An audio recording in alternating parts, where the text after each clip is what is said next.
My greedy son-in-law always tried to peek whenever I went near the safe. When he and my daughter came to spend their vacation with us, I installed cameras all over the house. One day, my wife called me in panic. "Check the cameras now." I was already expecting this, so I took action. Subscribe to the channel for more stories like this, and comment the city you're watching from. I never thought I'd need to spy on my own family. At 65, I figured I'd earned the right to trust the people closest to me. But Glenn, my son-in-law, had been making me uncomfortable for months now, and I couldn't shake the feeling that something was very wrong. It started small, the way these things always do. During family dinners, Glenn would position himself where he could see into my study. When I excused myself to check something in my safe, I'd catch him watching me from the corner of my eye. At first, I thought it was innocent curiosity. Maybe he was impressed by the old-fashioned combination lock, or perhaps he was just making conversation when he asked about my investment strategies. But the questions became more pointed over time. "You must have quite a nest egg saved up, Michael," he'd say, with that smile that never quite reached his eyes. "Sarah's so lucky to have a father who's financially secure." My daughter would beam at these comments, proud that her husband appreciated her family's stability. I wanted to feel the same pride, but something cold settled in my stomach instead. The real turning point came 3 months ago during Easter dinner. I had stepped into my study to retrieve some family photos from the safe, and when I returned to the dining room, Glenn was standing in the hallway much closer to my study door than he had any reason to be. "Just looking for the bathroom," he said quickly, but his face was flushed, and he couldn't meet my eyes. "Down the hall, second door on the left," I replied evenly. "Same place it's been for the past 5 years." That night, after everyone had gone home, I found myself standing in my study, staring at the safe. Nothing seemed disturbed, but I couldn't shake the feeling that something had shifted. My wife Margaret found me there an hour later, still lost in thought. "What's wrong, honey?" she asked, wrapping her arms around me from behind. "Probably nothing," I said. But even as the words left my mouth, I knew I didn't believe them. Over the following weeks, I started paying closer attention to Glenn's behavior. He had a way of steering conversations toward money and inheritance that felt calculated. "You know, Michael, with tax laws changing, you might want to consider restructuring your assets," he'd suggest casually over coffee. "I have some connections who could help with estate planning." The suggestions always sounded helpful on the surface, but they came with an underlying pressure that made me uncomfortable. When I mentioned that Margaret and I were happy with our current financial advisor, Glenn's expression would tighten almost imperceptibly before he'd smile and change the subject. What bothered me most was how he treated Sarah. My daughter had always been independent and strong-willed, but around Glenn she seemed to defer to him on everything. When we discussed family plans or financial decisions, she'd glance at him before speaking, as if seeking permission. "Dad, Glenn thinks we should talk about your will," she said one afternoon when she visited alone. "Not because anything's wrong," she added quickly, "but just to make sure everything's in order." I studied my daughter's face, looking for signs of the confident woman I'd raised. "Did Glenn ask you to bring this up, sweetheart?" She hesitated just long enough to confirm my suspicions. "He's just looking out for our future, Dad, for our family's future." That conversation haunted me for days. Glenn wasn't just interested in my money, he was using my own daughter to get information about it. The realization made me feel sick and angry in equal measure. Margaret noticed my growing unease. "You've been quiet lately," she observed one evening as we sat on our back porch. "Is everything all right?" I wanted to share my concerns, but they felt so nebulous, so based on instinct rather than concrete evidence. "I think Glenn's been asking a lot of questions about our finances," I said carefully. Margaret frowned. "What kind of questions?" "The kind that make me think he's more interested in our money than in our daughter." She was quiet for a long moment, considering this. "You think he's after our money?" "I think he's planning something, and I don't like feeling like I'm being studied in my own home." That's when I made the decision that would change everything. If Glenn wanted to watch me, then I was going to watch him right back. but I'd need proof of whatever he was planning, something more substantial than uncomfortable feelings and suspicious glances. The idea of installing cameras in my own home felt like a violation of everything I believed about family and trust. But the alternative, sitting back and waiting for Glenn to make his move, felt even worse. I'd worked too hard for too many years to let someone destroy what Margaret and I had built together. The next morning, I drove to an electronics store across town, where nobody would recognize me. I told the young salesman I wanted to install a security system, citing concerns about break-ins in our neighborhood. It wasn't entirely a lie. I was concerned about someone breaking in. I just didn't mention that the person I was worried about already had a key. As I walked out of the store with my purchases, I felt a mixture of determination and sadness. At my age, I should have been enjoying my family, not preparing to spy on them. But Glenn had forced this situation, and I wasn't going to let him destroy my family from the inside. I had 2 weeks before Glenn and Sarah were scheduled to spend their summer vacation with us. 2 weeks to prepare for whatever he was planning. The cameras would give me the evidence I needed, but first, I had to survive the waiting. Because deep down, I knew that whatever Glenn had in mind was going to be much worse than simple theft. Installing the cameras took me 3 days, working in the early mornings when Margaret was still asleep. I'd never considered myself particularly tech-savvy, but desperation has a way of making you learn things quickly. I placed them strategically throughout the house, focusing on areas where Glenn had shown the most interest. My study, the hallway leading to it, and the living room where he often positioned himself to watch my movements. The hardest part was hiding them from Margaret.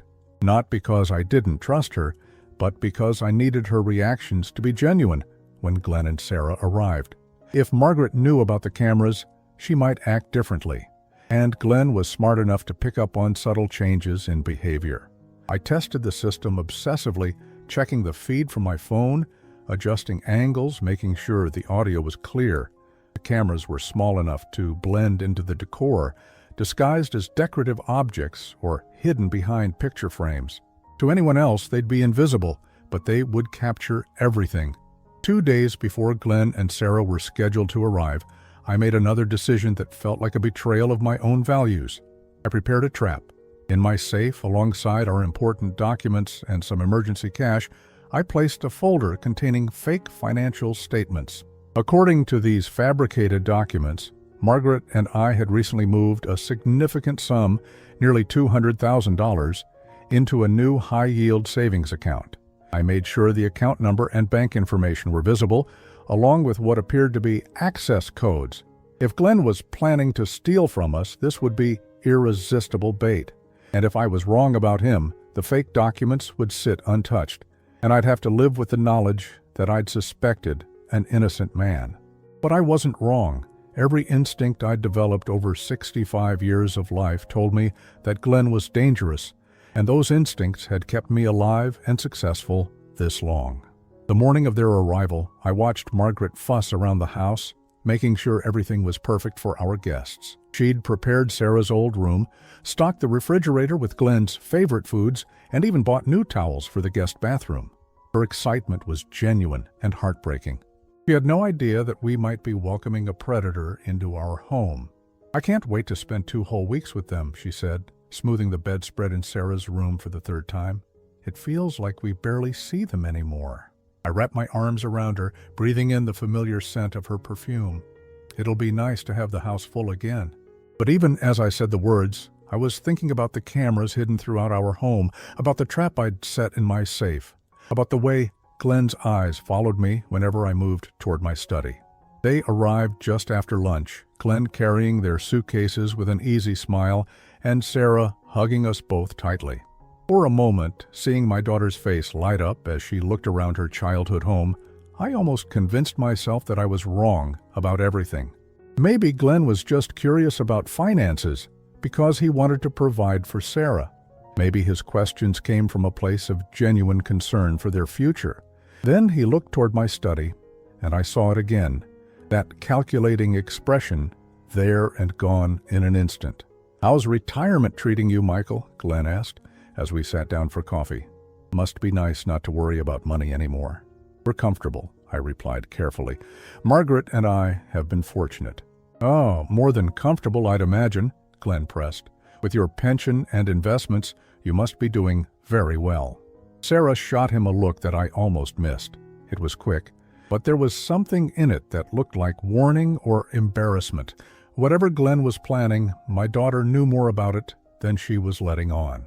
That first evening passed quietly enough. We had dinner, watched a movie, talked about Sarah's job and their plans for the future, but I noticed how Glenn's attention kept drifting toward my study, how he asked Margaret about our daily routines, what time we usually went to bed when we typically left the house. Dad's always been an early riser, Sarah told him.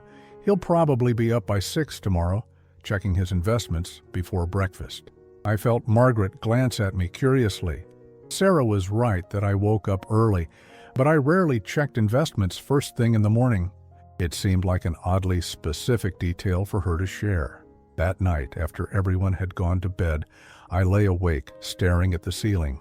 The cameras were recording everything, storing footage on a cloud server that only I could access. If Glenn made a move, I'd have evidence.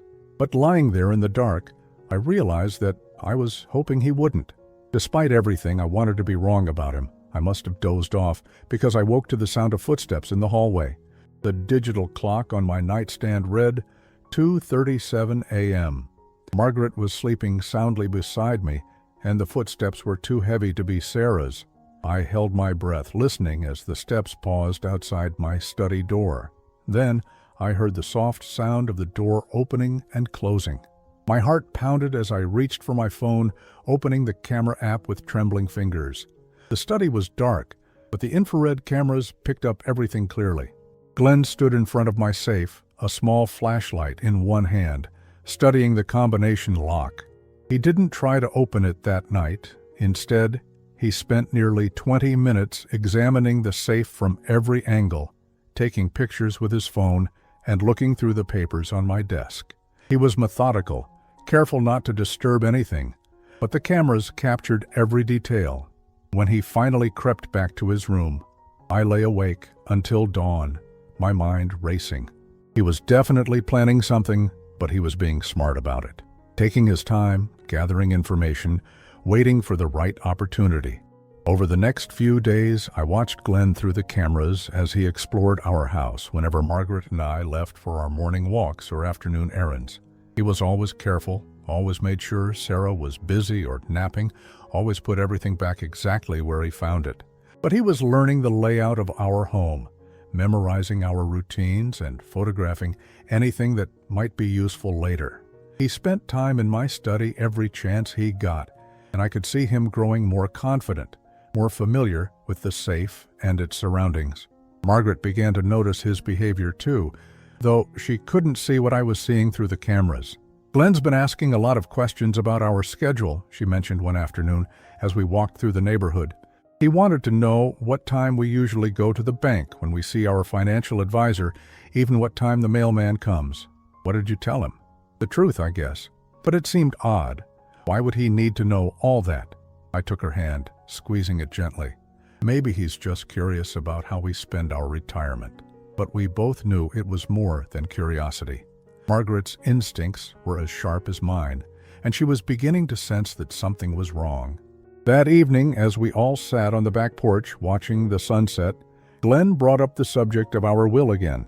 You know, Michael, Sarah and I have been talking, and we want to make sure you and Margaret have everything properly set up. Have you updated your estate planning recently? I looked at my daughter, who was studying her hands intently. We review it regularly with our attorney. That's smart, Glenn nodded. But sometimes family dynamics change, and documents need to be updated accordingly. I'd be happy to help you review everything, make sure Sarah's interests are protected. The audacity of it took my breath away. He was sitting on my porch in my home, planning to steal from me and asking me to make it easier for him. But I smiled and nodded. We'll certainly keep that in mind. That night, I knew the waiting was almost over. Glenn was getting impatient, more direct in his probing. Whatever he was planning to do, he was going to do it soon. I just didn't realize how much worse it was going to get. It happened on a Thursday afternoon, exactly 1 week into their visit. Margaret and I had driven to the farmer's market, our usual weekly routine that Glenn had been carefully documenting. We'd been gone for maybe 45 minutes when my phone rang. Margaret's name flashed on the screen, but when I answered, her voice was barely a whisper, tight with panic. "Michael, you need to check the cameras right now." My blood turned cold. "What's wrong? Where are you?" "I'm in the car in our driveway. I forgot my purse and came back to get it. Glenn doesn't know I'm here, but Michael, you need to see what he's doing." I pulled into a parking space behind the market, my hands shaking as I opened the camera app on my phone. Margaret stayed on the line, her breathing shallow and quick. The feed from my study camera showed Glenn at my safe, but this time he wasn't just looking. He had the combination somehow, and the heavy door was open. But that wasn't what made my heart stop. Glenn wasn't alone. There was another man with him, someone I'd never seen before. They were both wearing gloves, methodically photographing every document in the safe. But it was their conversation that turned my blood to ice. "The real account numbers are in this folder," Glenn was saying, holding up our actual bank statements. "But remember, we need to make this look like an accident. No one can suspect anything." The other man nodded, taking pictures with a professional-looking camera. "And you're sure about the timeline?" "Everything has to happen before they get back from their trip next month," Glenn replied. "Once they're gone, Sarah inherits everything, and Sarah does whatever I tell her to do." I felt the world tilt sideways. Margaret's sharp intake of breath told me she was hearing this too, somehow. "Michael," she whispered into the phone, "I can hear them from here. I'm parked where they can't see me, but the study window is open." "Get out of there," I said urgently. "Drive away right now." Wait, they're saying something else. On my phone screen, I watched Glenn pull out the fake documents I'd planted, the ones showing the fictitious $200,000 account. He laughed as he showed them to his accomplice. "Look at this. The old fool actually thinks he's being clever. These are obviously fake, but it means he suspects something. We need to move faster than planned." The other man studied the documents. "How do you want to handle him?" Glenn's expression turned cold in a way that made my stomach clench. "Car accidents happen all the time, especially to elderly couples who shouldn't be driving anymore." "But..." Margaret made a strangled sound, and I realized she could hear every word through the open window. "Margaret, listen to me," I said, as quietly as I could. "Start the car and drive to the police station right now. Don't go back to the house." "But Sarah's not there. I can see the kitchen through the cameras, and she's not in the house. Glenn sent her somewhere so she wouldn't witness this." I watched in horror as Glenn continued talking to his partner. "The beautiful thing is, Sarah has no idea what I'm really planning. She thinks I'm just interested in getting access to their money while they're alive. She has no clue that I'm planning to speed up her inheritance timeline. And after the accident? After the accident, Sarah will be devastated, grieving, and completely dependent on me. She'll sign whatever I put in front of her. Within 6 months, I'll have control of everything they own." The casual way he discussed murdering us was more terrifying than any anger or passion would have been. This wasn't a crime of desperation or emotion. It was calculated, planned, methodical. But then Glenn said something that made me realize the situation was even worse than I'd thought. Of course, Sarah won't be around to enjoy the money for very long either. Grief can be overwhelming for some people. Sometimes it drives them to do terrible things to themselves. The other man looked uncomfortable for the first time. "You didn't mention anything about the daughter." Glenn shrugged. "Loose ends need to be tied up. Sarah served her purpose. She got me access to her parents and their money. Once I have what I need, she becomes a liability." I felt like I was going to be sick. This monster wasn't just planning to kill Margaret and me. He was planning to murder our daughter too, probably making it look like suicide so he could inherit everything without any interference. "Michael, I can't hear them anymore," Margaret whispered. "I think they're moving to another room."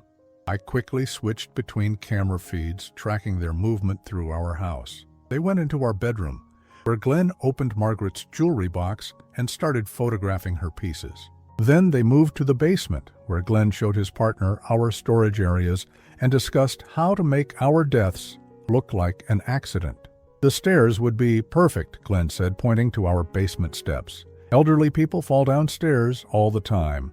A tragic accident while they were doing laundry or looking for something in storage. But what about evidence? What if someone investigates? Who's going to investigate? Sarah will be too grief-stricken to ask questions, and she's the only family they have left. The police will see a tragic accident, nothing more.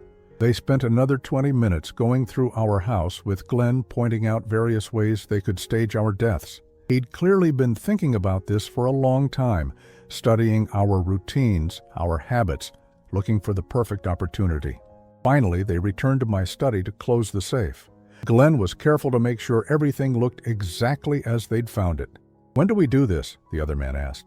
"Soon. They're planning a weekend trip to visit Margaret's sister next month. A long drive on a winding mountain road. Perfect for an accident." My hands were shaking so badly I could barely hold the phone. Margaret was still on the line, but neither of us had spoken for several minutes. We were both processing the magnitude of what we'd just witnessed. Glenn wasn't just a thief or a con man. He was a killer, and he was planning to murder our entire family for money. "They're leaving," Margaret whispered suddenly. A black sedan just pulled out of our driveway. I watched through the cameras as Glenn casually walked back into the house, closing and locking the front door behind him. Within minutes, he was sitting on our couch, scrolling through his phone as if nothing had happened. "Where's Sarah?" I asked Margaret. "Her car's not here. Glenn must have sent her on some errand to get her out of the way." I tried to think clearly, but my mind was reeling. We had evidence now, clear proof of Glenn's intentions, but we also had a terrifying realization. Our daughter was married to a man who was planning to kill all of us. "Margaret, I need you to drive to the police station right now. Don't go home. Don't call Sarah. Just go straight to the police and tell them everything." "What about you?" "I'm going to save these recordings and meet you there. But we need to move fast.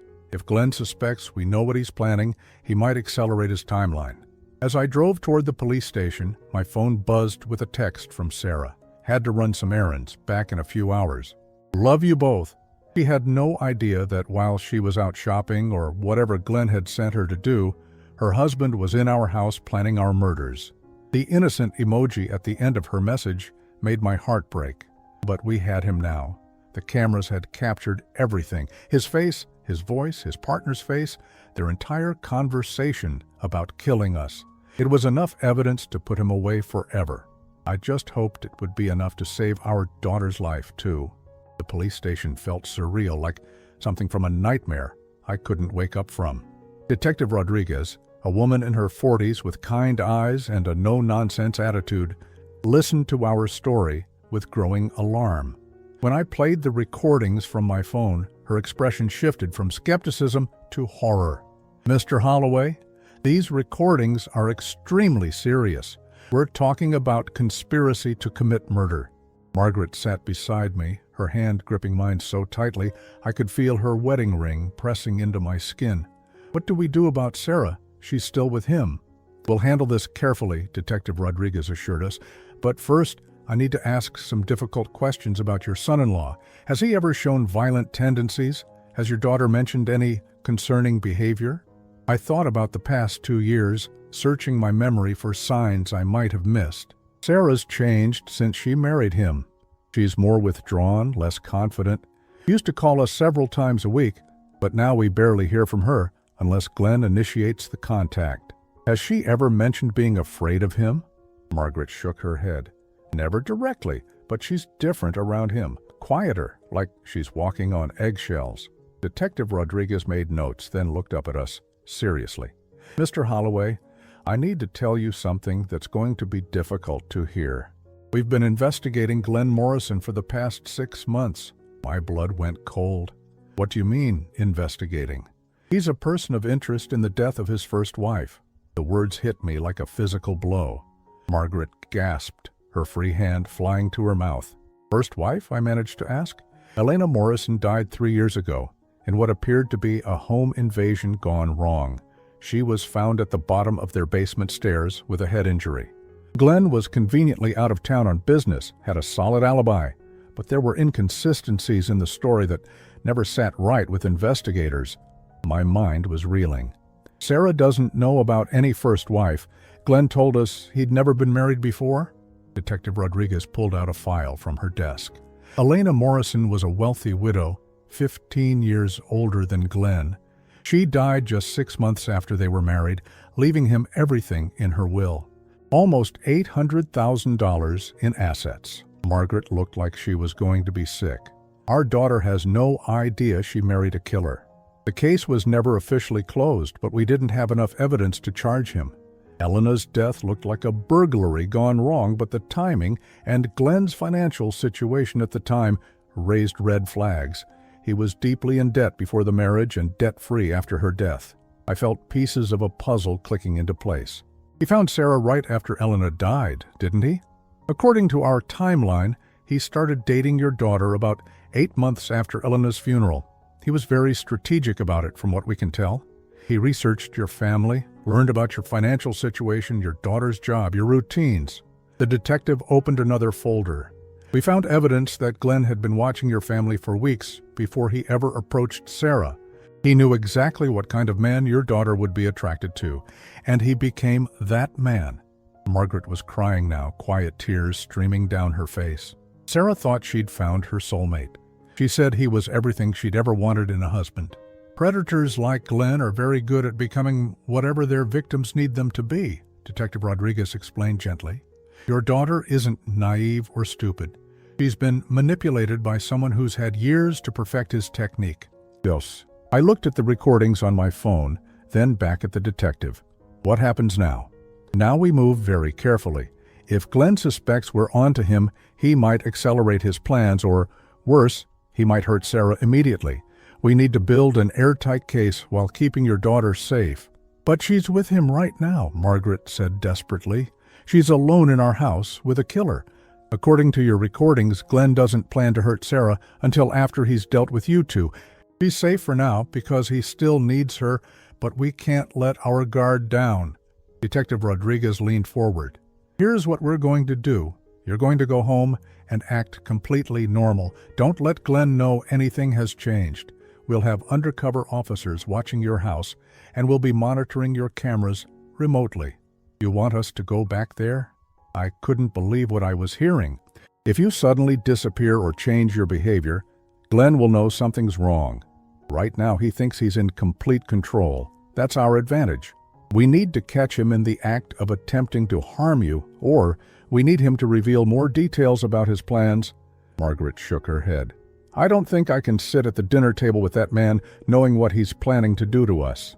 Mrs. Holloway, I understand how difficult this is, but your cooperation is crucial to stopping Glenn before he hurts anyone else. And make no mistake, if we don't stop him now, he will kill again.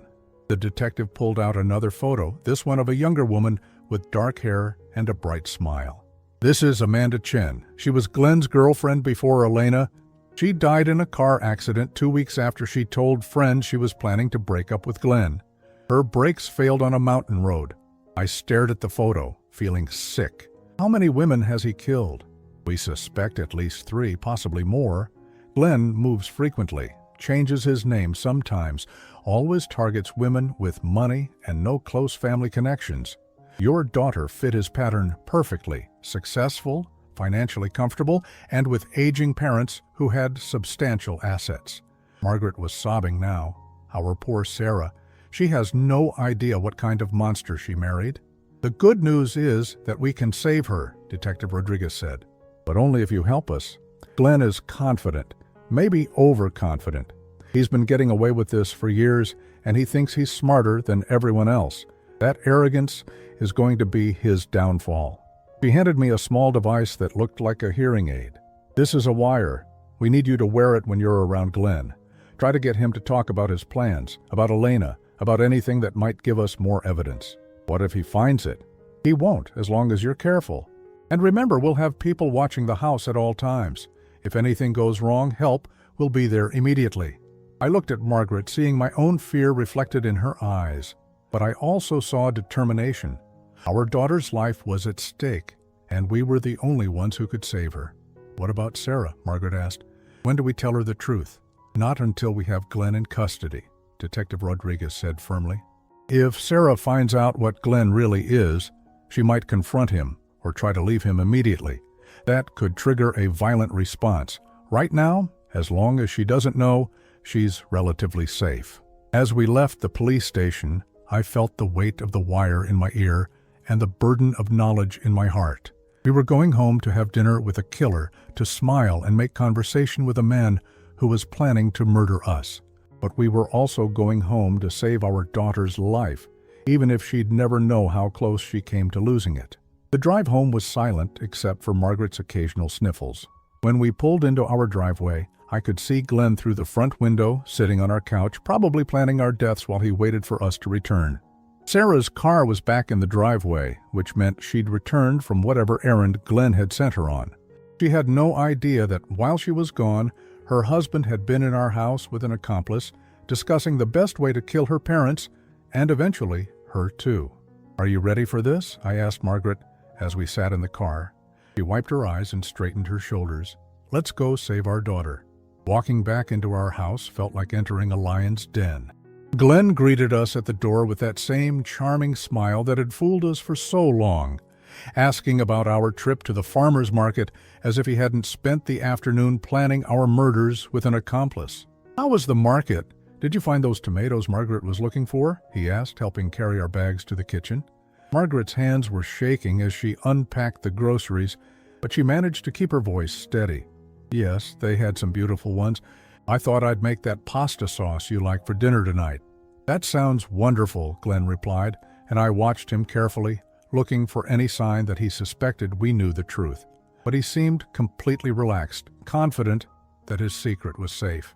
Sarah emerged from the guest room looking tired, but happy to see us. "How was your afternoon, Dad? You look a little pale." I forced a smile, acutely aware of the wire in my ear and the cameras recording everything. "Just tired, sweetheart. Your old dad isn't as young as he used to be." Glenn's eyes sharpened slightly at that comment. "You know, Michael, that's exactly why Margaret and I think you should consider updating your estate planning. At your age, you never know what might happen." The casual way he brought up my death made my stomach turn, but I kept my expression neutral. "What do you mean?" "Well, accidents happen, health problems arise. It's important to make sure Sarah's future is secure." He put his arm around our daughter, and I had to resist the urge to pull her away from him. "We just want to make sure she's taken care of if something happens to you and Margaret." Sarah looked uncomfortable with the conversation. "Glenn, please, I don't want to think about anything happening to Mom and Dad." "Of course not, honey," Glenn said smoothly. "But responsible adults plan for these things, right, Michael?" I met his eyes, seeing the challenge there. He was testing me, seeing how I'd react to his thinly veiled threats. "Margaret and I have always been responsible about our finances." "I'm sure you have, but sometimes being responsible means making sure the right people have access to important information. Account numbers, passwords, that sort of thing." Margaret dropped a tomato, and it rolled across the floor. Sarah hurried to pick it up, not noticing the way her husband's eyes followed my every movement. "Actually, Glenn," I said carefully, "I've been thinking about what you said. Maybe you're right about reviewing our estate planning." His smile widened, but there was something predatory about it. "I'm glad you're being practical about this, Michael. I have some contacts who could help streamline the process." "What kind of contacts?" I asked, thinking about the man I'd seen in my study that afternoon. "Financial advisors, estate attorneys, people who specialize in helping families transition wealth smoothly." Glenn's voice was casual, but I could hear the underlying excitement. He thought he was winning. "I could set up some meetings next week if you'd like." "That sounds helpful," I replied, even as every instinct screamed at me to grab Sarah and run. That evening, as we sat around the dinner table eating Margaret's pasta, Glenn became increasingly bold in his questioning. He asked about our bank accounts, our investment portfolios, even our safety deposit box. Each question felt like a probe, testing our defenses, looking for weaknesses. "You know," he said as Margaret served dessert, "Sarah mentioned that you keep important documents in a safe in your study. That's smart, but I hope you've shared the combination with someone trustworthy." Sarah frowned. "Glenn, I never told you about Dad's safe." For just a moment, Glenn's mask slipped. A flash of anger crossed his face before he recovered. "Of course you did, honey. You mentioned it when we were discussing their estate planning." No, I didn't, Sarah said more firmly. I would remember something like that. The tension at the table was suddenly thick enough to cut. Margaret's knuckles were white as she gripped her fork, and I could see the confusion and growing suspicion in Sarah's eyes. Glenn forced a laugh. You must have mentioned it in passing. These things blur together when you're trying to help family members plan for the future. But Sarah was studying her husband's face with an expression I recognized. She had her mother's intuition, and something was telling her that Glenn was lying. How would you know about Dad's safe if I didn't tell you? Sarah, sweetheart, you're making a big deal out of nothing, Glenn said, his voice carrying a warning edge that made me tense. I'm just trying to help your parents organize their affairs. But how do you know about the safe? Sarah pressed, and I realized that our daughter was stronger than Glenn had given her credit for. He'd been so focused on manipulating her that he'd underestimated her intelligence. Glenn's jaw tightened. Fine. I may have noticed it when I was looking for a bathroom one day. The study door was open, and I saw it sitting there. I didn't think it was a big secret. You were snooping in Dad's study? Sarah's voice was rising now, and I could see the pieces starting to fall into place in her mind. I wasn't snooping, Glenn snapped, his patience finally fraying. I was trying to understand your family's financial situation so I could help plan our future together. Margaret spoke for the first time in several minutes, her voice deadly quiet. Our financial situation is none of your business, Glenn. The mask was coming off now. Glenn turned to Margaret with an expression of cold rage that made my blood run cold. Actually, it is my business. Sarah is my wife, which makes me part of this family. And family members should look out for each other. Family members don't spy on each other, I said, standing up from the table. Family members don't ask invasive questions about money and inheritance. Glenn stood too, his hands clenched into fists. You think you're so much better than me, don't you, Michael? The successful businessman with his perfect little family and his perfect little life. Sarah was looking back and forth between us, confusion and fear growing in her eyes. What's going on? Why are you both acting so strange? Ask your husband about Elena Morrison, I said, watching Glenn's face go white. Sarah frowned. Who's Elena Morrison?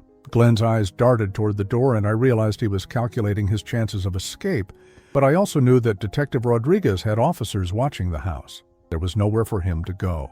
Elena was Glenn's first wife, I continued, my voice steady despite the adrenaline coursing through my veins. The wife he never told you about. The wife who died under suspicious circumstances and left him $800,000. Sarah turned to stare at her husband, and I could see her world crumbling. Glenn? Is that true? For a moment I thought he might try to deny it, to spin another lie, but something in his expression had changed. The charming mask was gone, replaced by something cold and calculating. Yes, it's true, he said simply. Elena was my wife, and she died. And yes, I inherited her money. What of it? The casual admission sent chills down my spine. Sarah backed away from him, her hand pressed to her mouth. You lied to me. You told me you'd never been married before. I told you what you needed to hear, Glenn replied with a shrug. Just like I'm going to tell the police what they need to hear when they find your parents' bodies after their tragic accident next week. The words hung in the air like a death sentence. Sarah's face went pale, and Margaret let out a small cry of terror. What are you talking about? Sarah whispered. Glenn smiled then, but it was nothing like the charming expression we'd grown used to.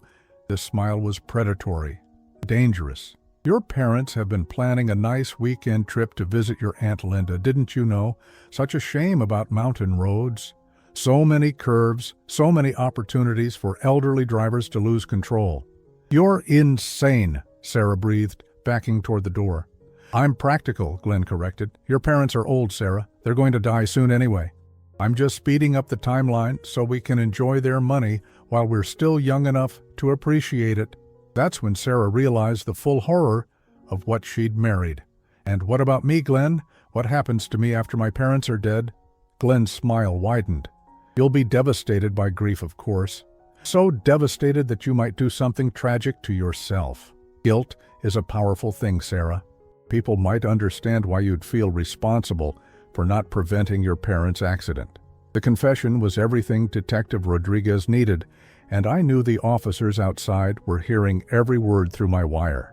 But Glenn wasn't finished. The beautiful thing is, everyone will see me as the grieving widower, left alone after losing his entire family in such a short time.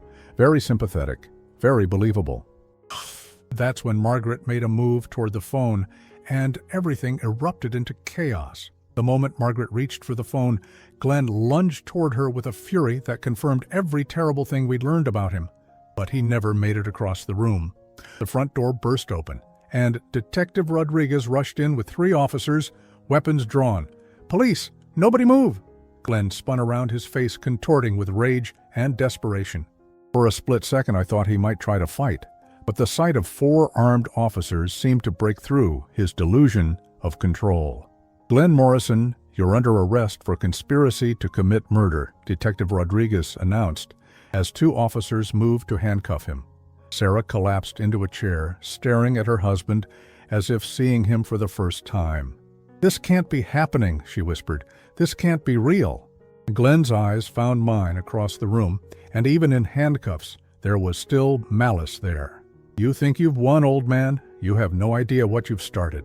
"I know exactly what I've started," I replied calmly. "I've started the end of your killing spree." As the officers led Glenn toward the door, he turned back to Sarah with one final manipulation. "Sarah, honey, you have to believe me. These are all lies. Your father set me up because he never liked me." But something fundamental had shifted in our daughter.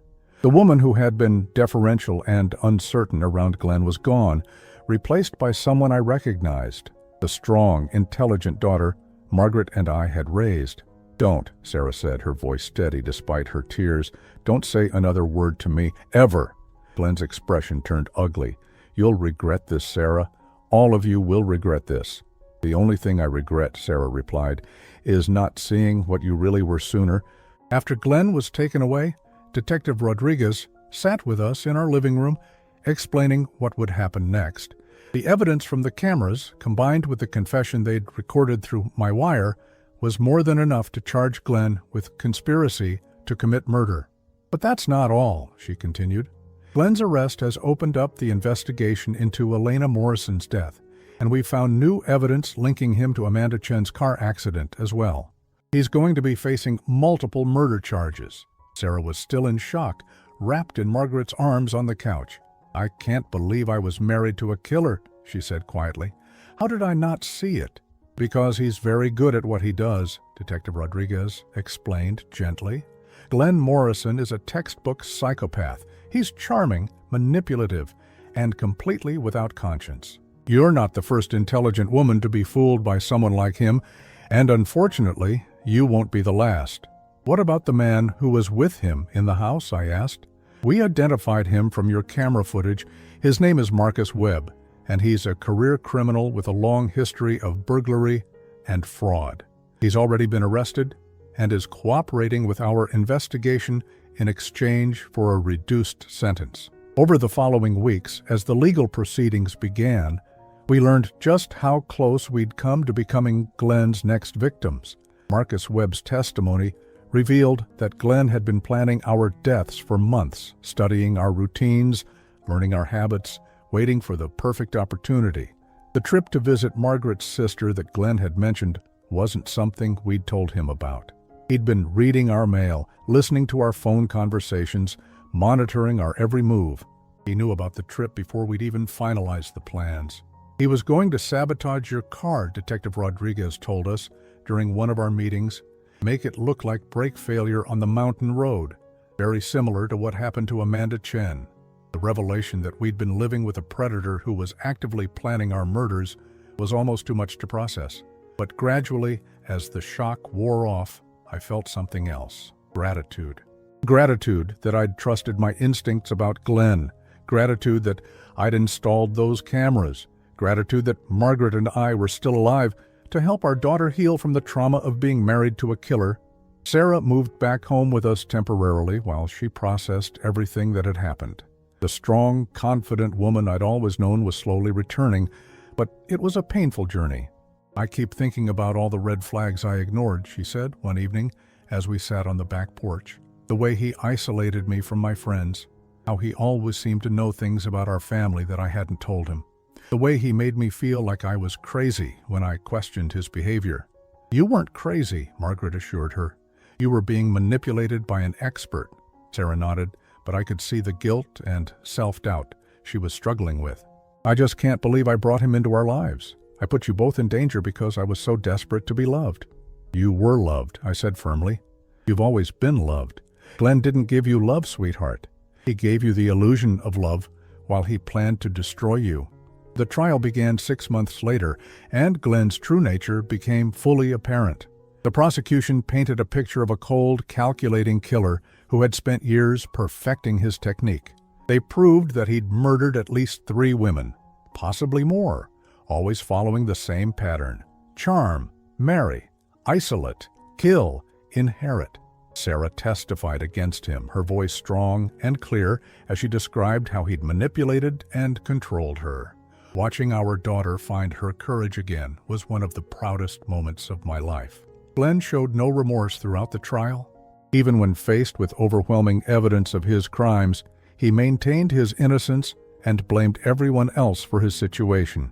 It was chilling to see the complete absence of human emotion in someone who had lived in our house, eaten at our table, and planned our deaths with casual indifference. The jury took less than 2 hours to find him guilty on all charges.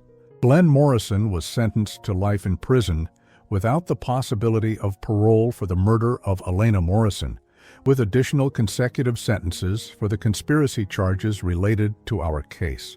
As the judge read the sentence, Glenn turned to look at our family one last time. But instead of the malice I expected to see, there was something else in his eyes: confusion. He genuinely couldn't understand how his perfect plan had fallen apart. After the trial ended, our lives began to return to something resembling normal. Sarah started therapy and slowly began rebuilding her sense of self. She moved into her own apartment, started dating again cautiously, and eventually found love with a man who valued her strength and independence. Margaret and I kept the security cameras, though we never had to use them again. Sometimes I'd look at the monitors and remember that terrible afternoon when we discovered the truth about Glenn. It reminded me how fragile safety can be, how evil can wear a charming smile and live in your own home. But mostly, I felt grateful that I'd trusted my instincts. Grateful for Margaret's quick thinking when she came home at just the right moment. Grateful for Detective Rodriguez and her team who had taken our concerns seriously and acted quickly to protect us. And most of all, grateful for the opportunity to save our daughter's life, even though she'd never fully know how close she'd come to losing it. 2 years after Glenn's conviction, Sarah came to dinner on a Sunday afternoon, bringing her new boyfriend David to meet us. As I watched them together, I could see the difference. David treated Sarah as an equal, respected her opinions, encouraged her independence. He was everything Glenn had pretended to be, but genuinely. "You know, Dad," Sarah said as we cleaned up after dinner, "I never properly thanked you for saving my life."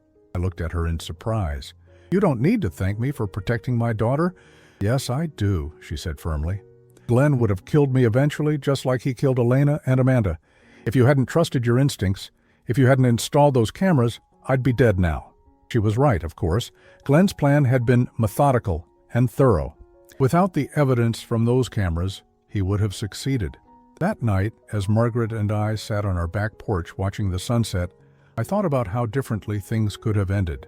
Glenn Morrison had been a predator, a killer, a master manipulator. But in the end, he'd been defeated by something he couldn't understand or overcome: a father's love for his daughter, and an old man's refusal to be intimidated. Sometimes, the most dangerous enemies come disguised as family. But sometimes, family is also the strongest defense against evil. Glenn had counted on our trust, our hospitality, our love for Sarah to blind us to his true nature. He'd been wrong about that, and that mistake had cost him everything. As I held Margaret's hand in the fading light, I realized that we'd not only survived Glenn Morrison's plan to destroy us, we'd emerged stronger. Our family had been tested in the most terrible way possible, and we'd passed that test. The safe in my study still held our important documents, but now it also contained something else, copies of all the evidence that had put Glenn away forever. A reminder that sometimes protecting the people you love means being prepared for threats you never wanted to imagine. And sometimes trust must be earned, even by family.